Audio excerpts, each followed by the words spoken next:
گوادر میں جاری پانی کے شدید بحران کے پیش نظر الخدمت فاؤنڈیشن پاکستان نے گوادر کے شہریوں کے لیے واٹر بورنگ منصوبے کا آغاز کر دیا ہے۔ منصوبے کے پہلے مرحلے میں گوادر شہر کے 12 مختلف مقامات پر پانی کے بور لگائے جائیں گے۔ اس سلسلے میں نیا آباد میں واٹر بورنگ کا کام باقاعدہ طور پر شروع کر دیا گیا ہے۔ افتتاحی موقع پر رکن صوبائی اسمبلی گوادر مولانا ہدایت الرحمان بلوچ نے کہا کہ گوادر میں بارشیں نہ ہونے کے باعث پانی کا انتہائی سنگین بحران پیدا ہو چکا ہے۔ ہمارے تمام 4 بڑے ڈیمز خشک ہو چکے ہیں۔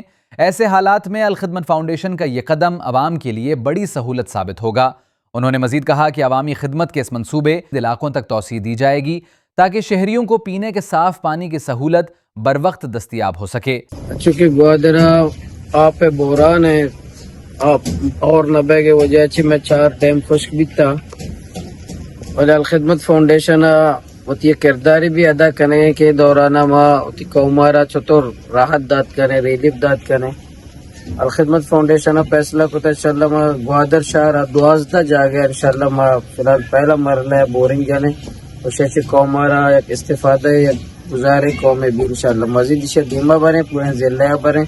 ہمیں پر دیکھے NGOز ہستا آنا بھی ہمیں مطالبہ کرنا بطور عوامی نمائندہ ابھی ہوتی کردار ادا پہ کرنا قوم راحت بھی دیا بورنگ بھی جنا گلیاں محلے بھی جنا تاکہ قوما ایک بورانی کیفیت قوم تکلیف میں بھی۔ اس موقع پر نادل بلوچ، سعید احمد بلوچ، اصغر طیب سمیت مولانا ہدایت الرحمان بلوچ کے پرسنل سیکریٹری وسیم سمد بھی موجود تھے۔